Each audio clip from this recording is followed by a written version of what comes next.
Hello everyone, क्या हाल चाल है आपके। तो बच्चों स्वागत करते हैं एक और प्यारे से सेशन के अंदर। तो बच्चों आज फाइनली हमारा क्लास 12 का एंटरप्रेन्योरशिप खत्म हो रहा है। ठीक है, मतलब आप ये समझ लीजिए कि एंटरप्रेन्योरशिप की आखिरी चैप्टर का आखिरी पार्ट है जो इस समय हम पढ़ने वाले। तो चलिए बच्चों स्टार्ट करते हैं अपने चैप्टर नंबर 6 के पार्ट नंबर 4 और एंटरप्रेन्योरशिप के लास्ट लेक्चर को, that is resource mobilisation chapter. हाँ जी बच्चों, लास्ट क्लास के अंदर हमने देख लिया था कि एंजल इन्वेस्टर क्या होता है और वेंचर कैपिटलिस्ट क्या होता है। अब जो हम बात करने वाले किसके बारे में बात करने वाले हैं, फंडिंग के बारे में बात करने वाले हैं कि भाई जो एंजल इन्वेस्टर से पैसा आता है या ये कह लो पर्टिकुलरली वेंचर कैपिटलिस्ट जो पैसा देते हैं कैसे कैसा पैसा देते हैं। तो ध्यान रखना ये अलग अलग स्टेजेस के हिसाब से पैसा देते हैं। तो देखो उन्होंने छोटी मोटी बात क्या बोली गई है, अगर आप किसी से लोन लेते हो, चाहे बैंक से लोन लो चाहे फाइनेंशियल इंस्टीट्यूशन से लोन लो, आपको क्या करना पड़ता है, आपको इंटरेस्ट देना पड़ता है। कुछ टाइम बाद आप क्या कर देते हो, कैपिटल रीपेमेंट कर देते हो। लेकिन ये जो वेंचर कैपिटलिस्ट होते हैं आपकी इक्विटी में पैसा लगाते हैं, आप वो ओनरशिप बन जाते हैं साथ में।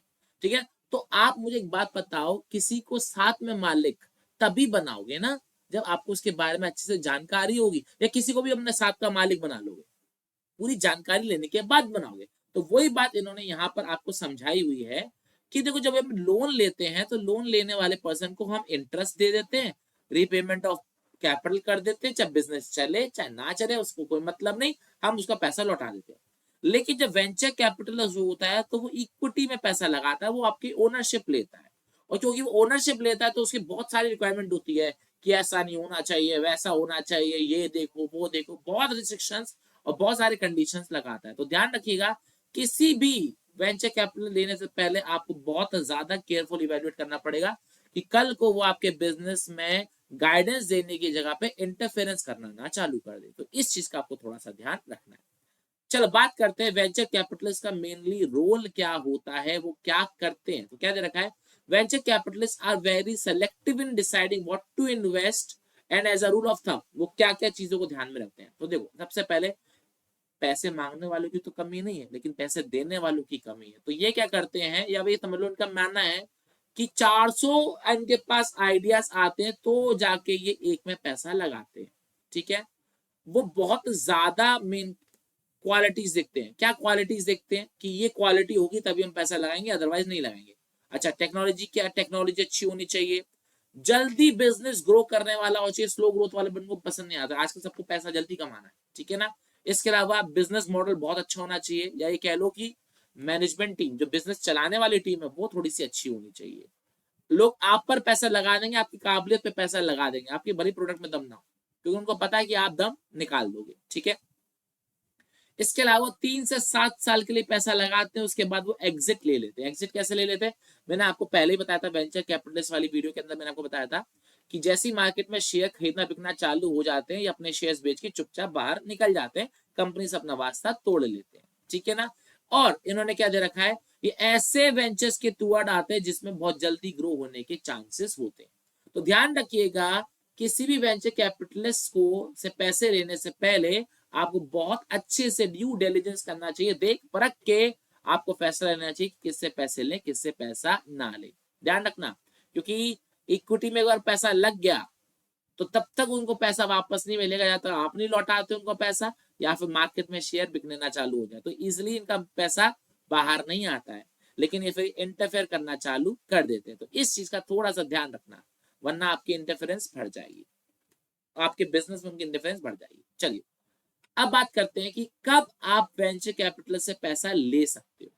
क्या बोला मैंने, कब आप वेंचर कैपिटल से पैसा ले सकते हो। तो दो स्टेजेस है मेजरली हमारे पास, एक होती है अर्ली स्टेज और एक होती है लेट स्टेज। अब अर्ली स्टेज के अंदर 3 स्टेजेस उन्होंने बताई हुई हैं।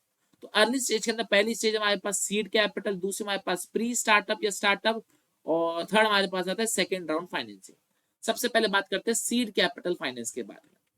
जैसे मैंने आपको बोला था सीड का मतलब क्या होता है, बीज। बीज का भी पेड़ भी नहीं होगा, मतलब कुछ निकला है भी नहीं उसमें से अभी तक, तो आपने पैसा ले लिया। मतलब ये अभी आपके दिमाग में सिर्फ कॉन्सेप्ट चल रहा है कि हाँ ये काम कर सकते हैं, आपका अभी सिर्फ रिसर्च वर्क चल रहा है कि ये काम किया जा सकता है। और आप किसी बड़ी कंपनी के पास गए और आपने उनको कन्विंस कर लिया है कि जो आप सोच रहे हो, आपका जो आइडिया है जिसपे आप रिसर्च कर रहे हो वो एक अच्छा बिजनेस बन सकता है। तो उसके लिए वो आपको क्या दे सकते हैं, पैसा दे सकते हैं, जिसको वो क्या बोलते हैं, सीड कैपिटल बोलते हैं। तो बस ध्यान रखना, उनको बस कन्विंस करना है कि आपके आइडिया में दम है। ये चीज क्लियर हो गया। चलो पढ़ते हैं क्या दे रखा है। It refers to the capital required by an entrepreneur for conducting research at the pre-commercialization stage। मतलब ये अभी आपका प्रोडक्ट खरीदने बिकने के लिए बना भी नहीं है, अभी तो सिर्फ रिसर्च चल रही है, आइडिया चल रहा है। तो देखो उन्होंने क्या दे रखा है, इसके अंदर हम क्या करते हैं, वेंचर कैपिटलिस्ट को कन्विंस करते हैं कि आपका आइडिया है, आपका जो प्रोडक्ट है वो अच्छा है, ठीक है।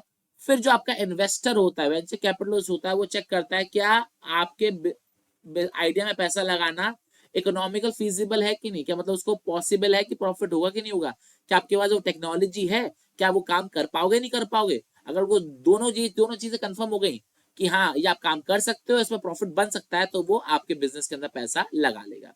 इसके बाद इन्होंने क्या दे रखा है, कुछ केसेस में तो आपका प्रोटोटाइप का मतलब क्या होता है, आपका सैंपल प्रोडक्ट भी नहीं बना होता है, क्योंकि इसके अंदर स्टेजेस बहुत ज्यादा हाई है, क्योंकि इसका बिजनेस अभी तो सिर्फ हवा में बातें चल रही हैं, अभी तो आपका प्रोडक्ट भी नहीं बना है। तो इसलिए नॉर्मली इसके अंदर वेंचर कैपिटलिस्ट पैसा नहीं लगाते हैं, लेकिन लगा सकते हैं अगर उनको भरोसा है किस पर, आपकी टेक्नोलॉजिकल स्किल्स पर, आपकी कॉम्पिटेंसी पर। अगर आप पर उनका भरोसा है तो वो आपको पैसा दे सकते हैं। समझ में आ गया। तो अगर एग्जाम में सवाल आता है तो सवाल कैसे आता है मैं आपको बता दूं। एग्जाम में सवाल क्या सकता है, explain the early stages financing, 3 number 4 number में डायरेक्ट क्वेश्चन आ सकता है। या फिर दूसरा क्वेश्चन क्या आएगा कि अभी आपका जो प्रोडक्ट है वो रिसर्च स्टेज पर है, तो बताओ आपको कौन से टाइप की कैपिटल मिलेगी, तो आप क्या बोलोगे, हमको सीड कैपिटल फंडिंग मिलेगी। क्लियर वाली बात, ओके। सीड कैपिटल का मतलब यहाँ पर क्या है कि आपका सिर्फ अभी आइडिया का पर काम चल रहा है। अब आइडिया से आप प्रोडक्ट की तरफ जाना चाह रहे हो, तो फिर हम किसकी तरफ जाते हैं, स्टार्टअप फाइनेंस की तरफ जाते हैं। तो स्टार्टअप फाइनेंस क्या है, अगर आपका प्रोडक्ट आइडिया या प्रोसेस क्वालिफाइड होगा कि हाँ भाई चलो ठीक है कि इस पर हम और इन्वेस्टिगेट या और पैसा इन्वेस्ट कर सकते हैं, तो हम सेकेंड स्टेज की तरफ जाते हैं, जिसको हम क्या बोलते हैं, स्टार्टअप स्टेज। अब स्टार्टअप स्टेज के अंदर क्या होता है कि आप एक बिजनेस प्लान लेके जाते हो किसके पास, वेंचर कैपिटलिस्ट के पास, और उसको आप अपना बिजनेस प्लान बताते हो, ठीक है। फिर हम क्या करते हैं, एक कंपनी बनाते हैं। अगर कंपनी ऑलरेडी बनी हुई है तो वेंचर कैपिटलिस्ट का 1% आपकी कंपनी का पार्ट बन जाएगा। क्या बोला मैंने, अगर आपने अभी तक कोई कंपनी नहीं बनाई है तो कंपनी बनाई जाती है, और ऑलरेडी आपकी कोई कंपनी पुरानी चल रही है तो वेंचर कैपिटलिस्ट पर्सन अपनी कंपनी में से 1% को आपकी कंपनी का क्या बना देगा, डायरेक्टर बना देगा। ये निगरानी रखने के लिए कि जो आप पैसे का इस्तेमाल कर रहे हो वो सही से कर रहे हो कि नहीं कर रहे हो। ये चीज क्लियर हो गया। तो देखो आने क्या दे रखा है, जैसी ऑर्गेनाइजेशन सेटअप होती है, प्रोडक्ट को बनाया जाता है, और जब प्रोडक्ट डेवलप हो जाता है, उसको टेस्ट किया जाता है, उसके बाद सेल्स के लिए उसको मार्केट में उतारा जाता है। ये बात समझ में आ गई। तो वेंचर कैपिटलिस्ट क्या ध्यान रखता है कि प्रोडक्ट फिजिबल है, क्या मैनेजमेंट टीम में दम है, क्या वो काम कर पाएंगे कि नहीं कर पाएंगे, तो इसमें आ सकता है। तो या तो आप सीड कैपिटल स्टेज में चले जाओ, या फिर आपको पता है कि आपका प्रोडक्ट बन चुका है, बस उसको टेस्ट करना रह गया है, और ये कह लो कि बिजनेस स्टार्ट करना रह गया, तो आप स्टार्टअप फाइनेंस की तरफ जा सकते हो। ये बात क्लियर हो गई, ओके। इसके बाद बच्चों हमारे पास आता है सेकेंड राउंड फाइनेंसिंग। अब ये सेकेंड राउंड फाइनेंसिंग का मतलब क्या होता है कि यहाँ पर आपका जो प्रोडक्ट है वो बन चुका है, और कुछ खरीदना बिकना भी चालू हो चुका है। क्या बोला मैंने, आपका प्रोडक्ट बन चुका है और थोड़ा बहुत मार्केट में आपके सेल परचेज चालू हो चुकी है। मतलब ये अब आप मार्केट में आ चुके हो और कंपटीशन को फेस कर रहे हो, लेकिन अब आपको क्या करना है, उनकी जगह को थोड़ा साइड बना के अपने आप को मार्केट में लेकर आना है। ये बात समझ में आई। मार्केट में ऑलरेडी बहुत सारे प्लेयर्स हैं, उनका मार्केट शेयर बना हुआ है। अब एक नया पर्सन आएगा मार्केट के अंदर, तो उसको थोड़ा सा इधर उधर करके अपना भी तो शेयर बनाना पड़ेगा। तो ये उस चीज के लिए हम पैसे लेने जाते हैं किसके पास, सेकेंड राउंड फाइनेंसिंग के अंदर के पास। अब देखो यहाँ पर जो हम एंटरप्रेन्योर है वो वेंचर कैपिटल से पैसा किस चीज के लिए लेता है, क्या प्रोडक्ट बनाने के लिए लेता नहीं, प्रोडक्ट उसको बनाना आता है, बिजनेस को एक्सपेंड करने के लिए, नई मशीन से टेक्नोलॉजी लाने के लिए, नए प्रोडक्ट्स को ऐड करने के लिए, जिससे वो बड़े लेवल पे काम करे और उसको प्रॉफिट होना स्टार्ट हो जाए। ये चीज क्लियर हो गया, नहीं क्लियर हो गया, ओके। तो यहाँ पे क्या दे रखा है, at this time larger funds than the early stage funds are required. मतलब ये सीड कैपिटल में स्टार्टअप को उतना पैसा लगता नहीं है, क्योंकि उसमें तो अभी आप प्रोडक्ट बना रहे हो, डेवलप कर रहे हो, लेकिन यहाँ पे प्रोडक्ट बन चुका, बिकना स्टार्ट हो गया, तो यहाँ पे जो फंड्स की रिक्वायरमेंट होती है वो ज्यादा होती है in comparison to earlier stages. तो इस केस में आपके वेंचर कैपिटलिस्ट अगर आपकी मैनेजमेंट टीम पे भरोसा होगा तभी वो आपको पैसा देने का सोचेंगे, देंगे तो बाद में, तब देने का सोचेंगे। तो वही क्या रखा है कि अगर आपको और पैसे की जरूरत है तो एंटरप्रेन्योर को एक्स्ट्रा केयरफुल होना चाहिए कि अगर उसकी वो और उसकी टीम अपनी कैपेबिलिटी प्रूफ कर पाई कि हाँ भाई कंपटीशन से लड़ लोगे, कंपटीशन बीट करने के लिए तैयार हो, तभी वीसी आपको पैसा देगा, मतलब वेंचर कैपिटल आपको पैसा देगा। क्लियर हो गया? तो एग्जाम में सवाल कैसा आ सकता है, आपका अभी रिसर्च स्टेज है तो आप क्या बोलोगे, सीड कैपिटल।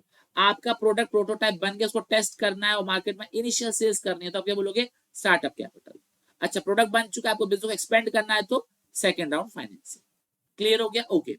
अब बच्चों लास्ट हमारे पास टॉपिक आता है लार्ज स्टेज फाइनेंसिंग या फिर ब्रिज या फिर प्री कैपिटल या प्री पब्लिक स्टेज। अब इसका मतलब क्या है कि अब आपका मार्केट जो है वो चलना चालू हो चुका है। अब यहां पर हमारा मेन काम क्या है, अब इस शेयर्स को पब्लिक के पास लेके जाने हैं, पब्लिक के अंदर हम शेयर्स को खरीदवाना और बिकवाना चाहते हैं।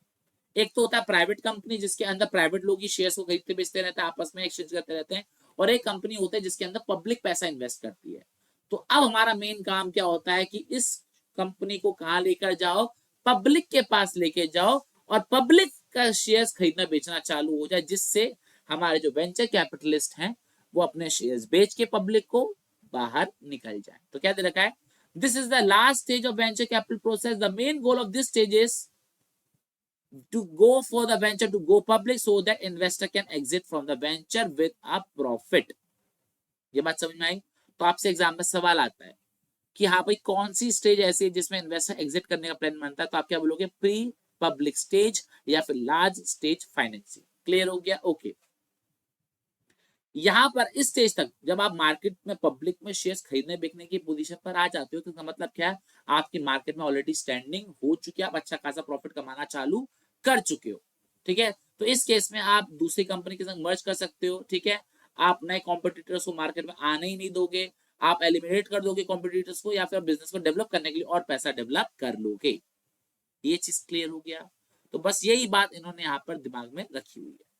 आगे उन्होंने क्या दे रखा है, एक एंटरप्रेन्योर को काफी सारी चीजों को ध्यान में रखना चाहिए। क्या, आपके प्रोडक्ट की मार्केट पोजीशन क्या, मार्केट में किस जगह पे स्टैंड करता है, और अगर स्टैंड सही जगह कर रहा है तो क्या उसको नए मार्केट की तरफ लेके जाना चाहिए, नहीं लेके जाना चाहिए, जहां पे अब तक अपने प्रोडक्ट को बेचा ही नहीं बेचा। ठीक है, इसके साथ आपको और एक दो एक्स्ट्रा प्रोडक्ट ऐड कर देने चाहिए जिससे और नए कस्टमर आ पाए। मतलब ये कुल मिला के आपको क्या करना है, कुछ ना कुछ नया करना है जिससे इन्वेस्टर्स आपके अंदर इंटरेस्टेड रहे कि हाँ ये काम बढ़िया कर रहा है, इसको हमको पैसा देना चाहिए।